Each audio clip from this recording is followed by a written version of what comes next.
You're listening to Idiot Radio, taking it to the edge and back. Now, we have royalty on the phone. We do have royalty on the phone. WWE Hall of Famer.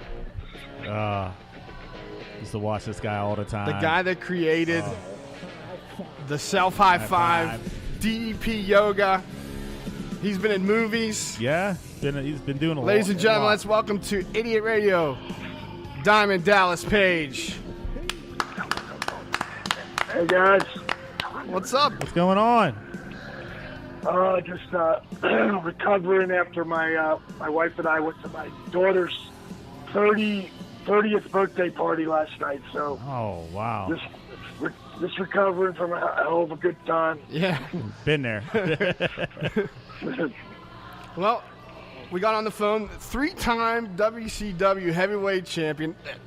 There's so much that we could talk with you about today. I mean, like we could do a little bit about the wrestling. I mean, I wrote the show and I'm like, I had like 4 pages worth of stuff and I was like, no, we got to keep it short and simple. So let's touch a little bit on some wrestling stuff. We'll get into DDP Yoga and we'll finish with your appearance at Steel City Con coming up here in December. Does that sound good? Awesome. Okay. Awesome. Sounds good, man. You lead the way. All right. Starting out as a manager, you were with Scott Hall, the Diamond Stud at the time. Was it in your original plan to step in the ring as a wrestler? Not at all. I tried wrestling when I was a kid. I was 22 at the time, and that didn't really work out for me. And I got pulled out of the business because of the nightclub business. Can you guys actually hear me? Yeah, we can hear you just fine. Okay, just because there's a lot of noise in the background. Yeah, our studio's inside of a bar. We can hear you. Oh, you're in a bar? Yes. You're in a bar. Okay. So, bottom line is I started running nightclubs. Started with a small rock and roll club, and one thing led to another. Before you knew it, I was running some big places. And it took me away from the dream of being a wrestler. And then wrestling blew up in the 80s, and it was so pissed off I stopped watching. And I got pulled back in one day. I was flicking channels, and I caught Jesse Ventura. And the next match out was a guy who had a bag over his shoulder. And, you know, the Fu Manchu and the long hair. I'm like, who the hell is this cat? And then I watched his work in the ring and his interviews. And I was blown away by Jake the Snake Roberts. Yeah. And I was pulled back into it. And a few years later, Jake would come to my club, the club I was running in Florida. We'd become drinking buddies. You know, he ended up turning DiBiase, the $1 Million Man, and Bushwhackers, and Jannetty, and Michaels. I mean, everybody was coming through my club. And at some point, I just decided I was going to try to come back in as a manager. And I made up a videotape, and I sent it to the AWA of me and 3 guys who wanted to be wrestlers. One I called Big Bad John, another I called Rock Hard Rick, and the other was Ted E. Bear. He was a midget. and the Diamond Dolls. And made up this videotape and sent it to the AWA. 2 weeks later, they called me up and they wanted to bring me in for a shot, and they wanted me and my boys to try out, but they had one question. You know, they liked our shtick, but no one had ever heard of us. Yeah. Like, where are you guys working? And then when I told them, well, I'm not, those guys can't wrestle, and then they were like, what? Like, why would you send us the tape? But well, they want to get in. They want to be wrestlers. I mean, I could manage right now till they're ready. You know, don't call us, we'll call you. Yeah. And like God sets up these planets sometimes for you. And 2 weeks later, Paul E. Dangerously, who would become Paul Heyman, his real name, he left the AWA, and it left a huge void for a young guy that could talk. And I got the opportunity to manage Bad Company, Medusa Michelli, Kurt Hennig, who would become Mr. Perfect. Yeah. And then, later on, years later, I would hook up with Dusty in Florida Championship Wrestling, and Dusty would bring me into WCW as a manager, and he gave me the Freebirds to give them a facelift, and then he gave me, I created Scott Hall. That kind of evolved into the Razor Ramon, the Diamond Stud, kind of like set the pathway for the Razor Ramon gimmick with him. Yeah, A to Z. Like Scott will tell you, he had been calling the office, meaning the WWE office, for every day for a year, and nobody would return his phone call. But the day they saw him on TV, Pat Patterson called him. Yeah. Wanted him to know whenever you're ready, you got a spot. So it was like, look what it did for Scott. It completely changed his life, And at that time, when he was getting ready to leave, they wouldn't let me manage him anymore. So I had 7 months left on my contract. I was 35 and a half, and I was like, you know what? I never got in this business to be a manager or a color commentator. I got in the business because I wanted to wrestle, and I just put everything on the line, and I went for it, and everybody laughed at me. But, bringing 20-some-odd years later, I'm a Hall of Famer, so who's laughing now? But I think with your work ethic, and as hard as you worked, and, I've heard interviews where the boys are talking about how hard you worked, and they all discouraged you, and you kept working, and you got there.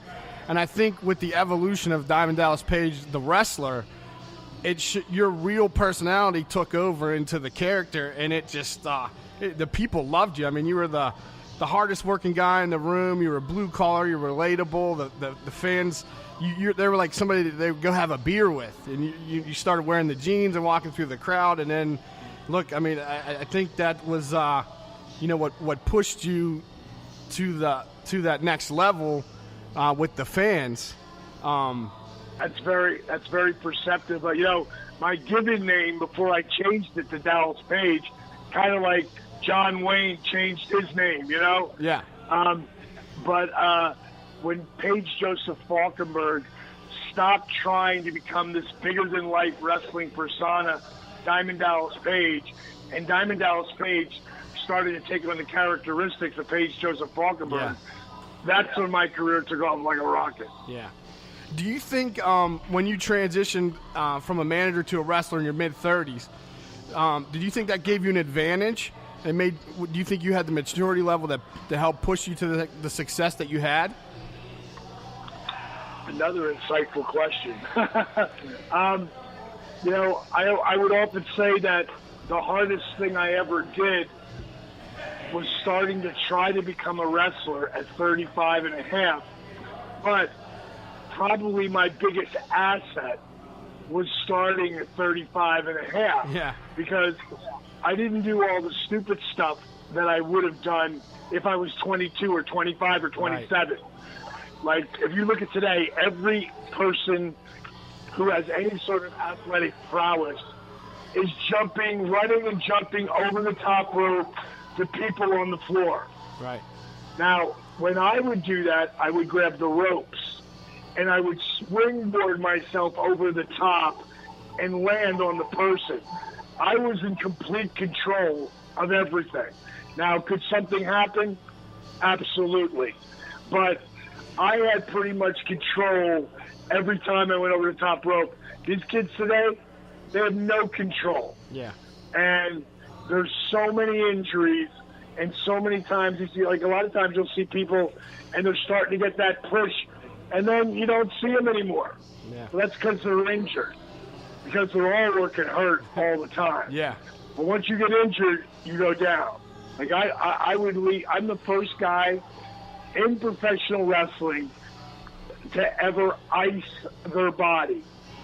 Yeah. Everybody laughed at me. Everybody laughed at me. You know, they laughed at me for so many things. And what I figured out later on is that when someone's laughing at you, you're on to something. Yeah, right. You know? Right. look at every genius. Like I watched this show on Netflix. It's called American Genius, and the first one is Steve Jobs against Bill Gates. Oh, wow. The next one's the Wright brothers versus Glenn Curtis, who's the guy who really developed the aeronautics in America. But they're doing things that no one could even comprehend, and no one sees it, so everybody thinks they're crazy and a kook. And, until they start to be successful, then they go, wow, don't bet against that guy. Right. Anything, your most memorable moment in your career? I actually have two, being like such a big follower of yours. I'd say the moment that you told the NWO to shove it, that was a huge moment for me as a fan. And then the feud you had with Macho Man. I mean, that was over the top, and I think that really put a spotlight on you, and brought a lot of fans' attention to you, which they maybe didn't have before. No, they didn't, and I came up with that idea with Kevin and Scott. I sold it to both of them because they were real both friends of mine. I managed Scott Hall. I created his gimmick, but when Kevin Nash, when he got inducted in the Hall of Fame, he thanked me for not letting him quit. Wow. He said that, I probably owe my beachfront condo to Dally. Because there's a lot of times where he was like, F this, I'm going back to the bar business. And I'm like, don't let them beat you, big man. Yeah. Don't let them beat you. You've got more charisma than 90% of the boys. You're a giant. You're a killer. And he was stupid handsome. He's like leading. If Kevin Nash was 6'4" or smaller, he would have been The Rock before The Rock. Yeah. I agree. And God bless The Rock, because The Rock's the most dynamic individual ever. But Kevin Nash, because he's 6'10" and a half, it hurts him. And he works all the time in Hollywood. Yeah. But it hurts him because he's so big. Yeah. But that angle, I told Kevin the idea. Like, I was ready to quit because they weren't doing anything with me. And I was ready to quit and go to New York. Steve Austin said, I got a red carpet the whole way. And Kev went to bat for me with Scott.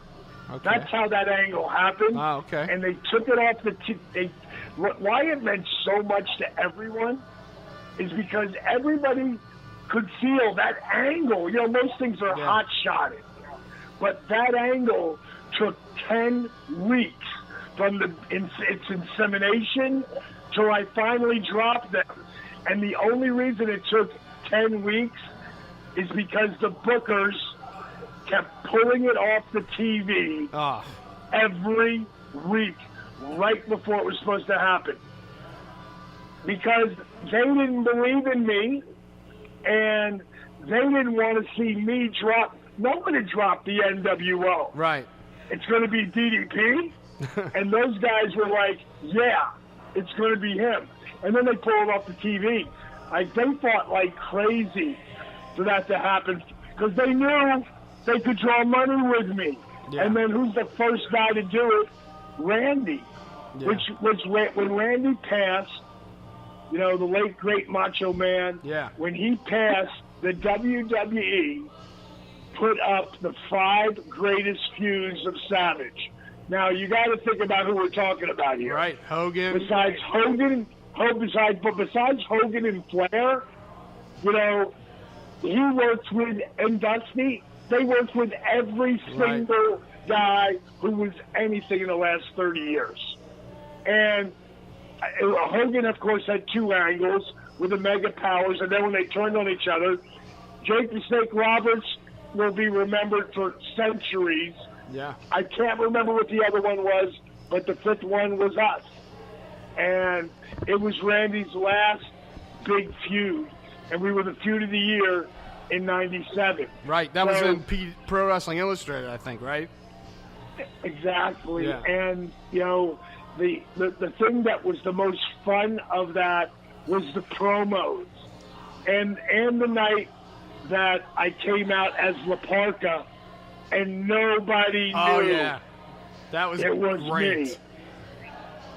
That was great because I think a little bit of your hair was sticking out of it, and I was like, something's different there. And then when you pulled the mask off, and everything, that was great. Yeah, nobody knew. People popped out of their seats. The boys in the back thought, "The Parker is dead. DDP's going to kill him using his finish." But then when they saw me cover him, the place blew. So, I mean, you're probably in better shape now than you were in your career. I mean, with DDP. I'm not as sore. I'm not as sore. Yeah. Is there any chance that we could see you step into the ring again? Maybe for one last time? No? No. I hope pray to God they never ask me. Yeah. Because if it was ever for someone like Randy Orton, I'd probably be stupid enough to do it. Right. That was my next question. You beat me to it. I was going to say, who's your dream opponent, alive or dead? And mine was going to be Randy Orton, Diamond Cutter versus RKO. That would have been my dream match to see you one more time. It would have been great. Of course, People's Champion versus People's Champion was how I should have entered the WWE. Yeah. But they had a mission, and the mission was to beat down the competition and silence the critics. And it's all predetermined. I don't want to spoil that for anybody. So, it wasn't the my greatest moments, right. But for the last 6 years, the WWE has treated me so special. Right. They let me wear my DDP Yoga stuff everywhere. I've been in WrestleMania in front of 100,000 people, 101,000 live, and walked out wearing my DDP Yoga tank top.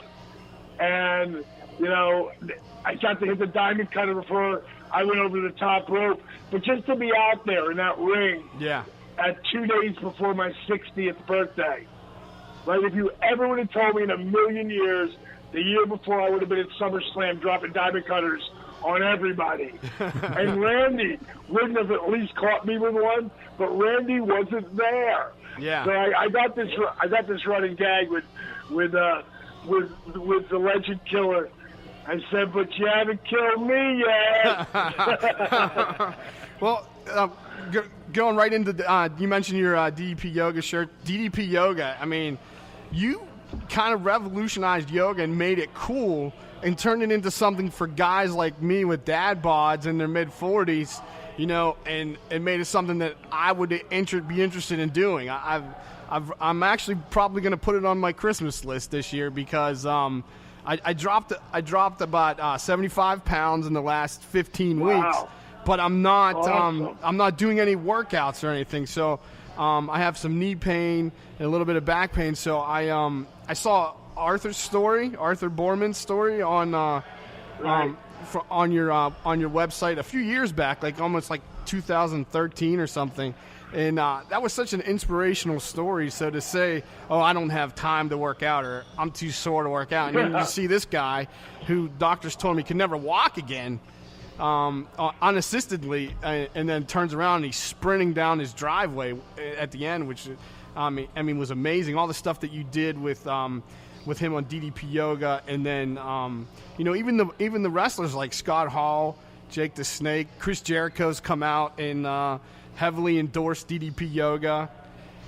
I mean, it's amazing how much you've accomplished after your wrestling career versus your wrestling career, because it's a whole nother. You could write a 5-chapter book on your life, and DDP Yoga would be just a major part of it itself. Well, I'll tell you, it's funny you say that, because we'll have to get back in touch with each other. I'll make sure that Garrett sets us up. Yes. For you in this summer at SummerSlam. I'm going to launch my new book, which I did a book deal with Rodale. Have you ever heard of Rodale Publishers? Yes. They're huge, and they did The Secret and a whole bunch. They don't do anything that's not going to, in some way, make the world a better place. Like their magazines that they own are, men's fitness, men's health, women's fitness, wellness, organics. I mean, every publication they have is in some way powerful for a better life. And my book is called Own Your Life. And it's the art of being positively unstoppable. Awesome. And I've been writing it. I'm just waiting for their notes back so I can do, whatever their notes are, changes. But we'll be ready to launch this bad boy on SummerSlam of this year. And owning your life is really what it's all about. Right. Like, imagine if you couldn't fail. Like, thinking about something, and imagine, like, you couldn't fail. It's like looking at it from a whole different perspective. And if you look at my life, I was a very successful nightclub entrepreneur. I sold out when I was 35, just turning 35, to follow the dream of being a professional wrestler. I took it to the very heights of where you can go with that in my mid to late 40s. And then as I left that, the only reason there was a career as long as it was because I ruptured my L4 and L5 so badly going into 1999 that I had three of the top spine specialists in the world tell me my career was over. And this is where DDP Yoga came from, right? Through your injuries through that, right? Exactly. Like, out of necessity, that's where it came from. The guy who wouldn't be caught dead doing yoga now has his name attached to it. I believe God does. There's a lot. Everything happens for a reason, and you can decide at that moment in time: is it going to be a good reason, or is it going to be a bad reason? Yeah. Like, you get to make that mental picture. And for me, even if I get pulled down with emotional gravity, I'm going to kick out. Yeah. I'm not going to stay there long. Like, everybody gets depressed. Yeah. Everybody goes down. The key to it, from The Rock to Obama to Trump to Vince McMahon to Diamond Dallas Page, the key is you don't stay down. Yeah. You get back up, stop feeling sorry for yourself, and put the work in. And if you do, there's a good chance you'll come out on the other side. Yeah. Your story is very inspirational to me because I'm kind of paralleling it at a different level. I tried to get into radio when I was younger, and now in my mid 40s, I've kind of taken it to places where I've never even dreamed, and there's things that are in the works that are going to explode in the near future, and it's just hearing your story and the things you say. I mean, it's a big inspiration to not quit on it and keep going, and listening to the things you said with your advice and everything really puts me in a place where I'm saying I'm not done yet. I'm going to keep going with it. That's it, because you're never too old. Have you guys seen The Resurrection of Jake the Snake yet? Yeah, I've seen it, and it's you're such a big influence in getting him back, and I've met Jake a couple times at the Improv here where he does his one-man show and everything.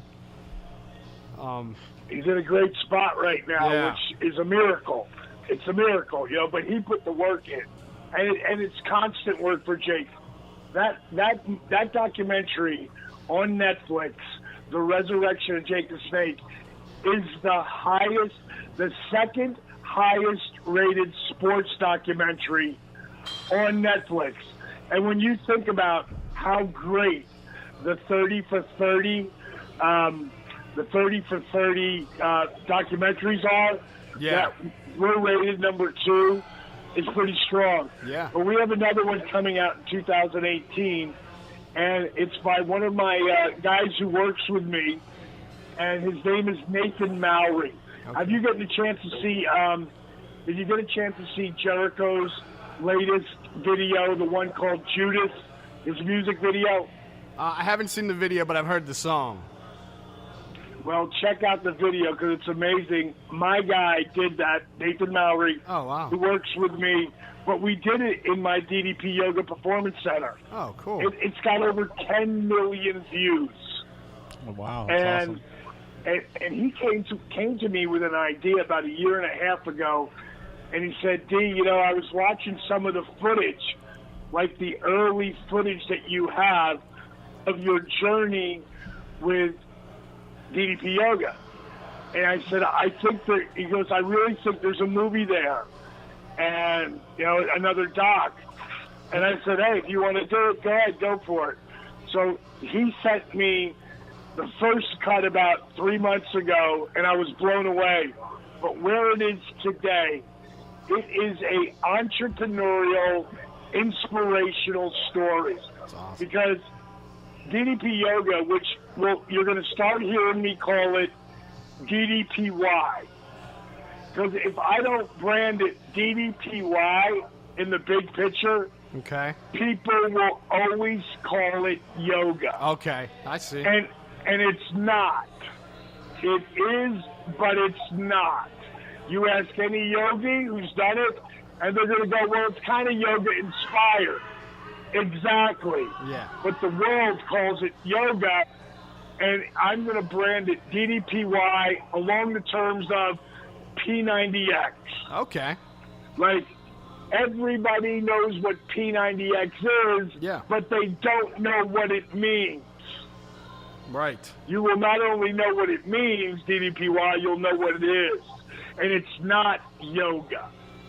It's yoga for people who wouldn't be caught dead doing yoga. Yeah. Now, I love all types of yoga today, but I started as a guy who wouldn't be caught dead doing yoga. Yeah. So I relate to every single person who says that. So today, I'm about 2 weeks away from creating a partnership. I've already had 2 meetings, but I'm a phone call away from my next meeting where I have developed a partnership with the NFL legends. That's awesome. Your success and all the stuff that you've accomplished and keep accomplishing is just mind blowing, and it's awesome, man. And they can find DDP Yoga at ddpyoga.com, and that they can order the program there and everything. Sure, and one of the things that we're going to talk about, because I want you to hit me back. You got my number. Hit me back after you get off the air, because I want to get you started on the app. The DDP Yoga Now app there's nothing like it. I was at my daughter's 30th birthday party last night, and Rennie Kurin was there, who used to play for Georgia, and then he played for the Titans for 8 years. He just retired because he tore his patella. Okay. And when he saw my app, he was like, man, I've never seen anything like this. He did one of my workouts, and he texted me back, and he said, bro, I wish I had this while I was playing. Maybe I wouldn't be hurt right now. And that's really what it is. That's once I start to really help heal back some legends, and I get to the young guys, the guys that are still playing at a feverish pitch. I mean, you can watch the NFL, and at some point you're going to see somebody tear their ACL. Mm-hmm. If they were doing my program, there's a really good chance that probably wouldn't happen until maybe much farther down the line. And, it's all about stretching and strengthening your muscles, ligaments, and tendons. Yeah, I'm definitely going to take you up on that. As soon as we get off the air, after we have a couple things after you, I'll definitely hit you up. I mean, that's a huge honor to even talk to you in the first place. We got a big. You're coming to Pittsburgh, which is where our studio is located. Which I didn't know about this until recently. You're coming to Steel City Con December 8th through the 10th at the Monroeville Convention Center they're going to be able to do a Q&A with you and take pictures. Is that right? Yeah, I do autographs and pictures, all that. The thing that's really funny, when it comes to December, I'm like Clark Griswold. Like, my house is decorated like crazy. And I don't leave my house. But my good buddy Ric Flair, he's just coming off, being in the hospital, and he has a huge comeback right now. He's doing great. But I heard he lost like 35 pounds, 40 pounds, and he's already put like 20 of it back on. Yeah, he looks great. Yeah, I just saw him at, and I'm going to pitch this out there. If you're a Ric Flair fan, you want to watch this. Today is what? What day is today? The 5th. Today is the 5th. Yes. On the 7th, which is Tuesday. Yeah. Tuesday, Ric Flair's debut, the premiere of 30 for 30. Yeah, I can't wait for that. I heard it's great. Nature Boy. It's amazing. I heard there's a lot of ups and downs in it, but I heard it's if you're a fan, you'll love it. And Rick didn't pull any punches. Like, it's the way it happened. It's not like a grandiose version of the truth. Yeah. It's a shoot. That's when it's real. In our business, we call it a shoot. And Rick was shooting the whole way through. Oh, jeez. But Rick was supposed to be there in Pittsburgh. Okay. And, he's not ready to hit the road yet. So he asked me if I wanted to date. I was like, hey, dude, anytime I step into the Nature Boy, it's an honor. So I'm really looking forward to be there. And when people come to see me, they're not just coming for my wrestling career. They're coming for maybe I helped them change or save their life with DDP Yoga. They're coming for my horror. I was in Devil's Rejects. I'm presently in the show Superstition that airs on Sci-Fi. I'm a recurring character there. I was just on last Friday night at 10 o'clock. Oh, wow. So, at 61, baby, I'm spinning all the plates. You're at your peak. Like I was when I was 41. You're at your financial peak, I should say. Well, yeah, God has treated me well, but you know what? I have a guy named Zig Ziglar. When I was 22 years old, I heard him say a version of what I'm about to say, and anybody who really gets this ends up really successful. Zig said something like this. This is my version, though. I believe I can get whatever I want as long as I help enough people get what they want. That I truly believe that. I try to live by that motto myself. It's truly an honor to talk to you today, DDP. I'm going to take you up on that offer. I'm going to hit you up after the show. We have some guys coming in. We're going to finish an interview with them, and then I'll hit you up about the app. And I'm excited to try it. DiamondDallasPage.com, DDPYoga.com. He'll be here at Steel City Con December 8th through the 10th. SteelCityCon.com to get tickets and more information. His schedule for his Q&A, his photos, and all that. Champ, it's a huge honor. Thank you for the time. Fellas, it's been your pleasure. I love it. All right, thank you, guys. I'll talk to you soon. Bye, Hit me up. All right. See ya. Bye. Wow. That was Hall of Famer DDP. That was I just listened. It's just one time you just sit back. You just kind of hung back. You just sit back here and you just listen. It was just awesome. Idiot Radio, taking it to the edge and back.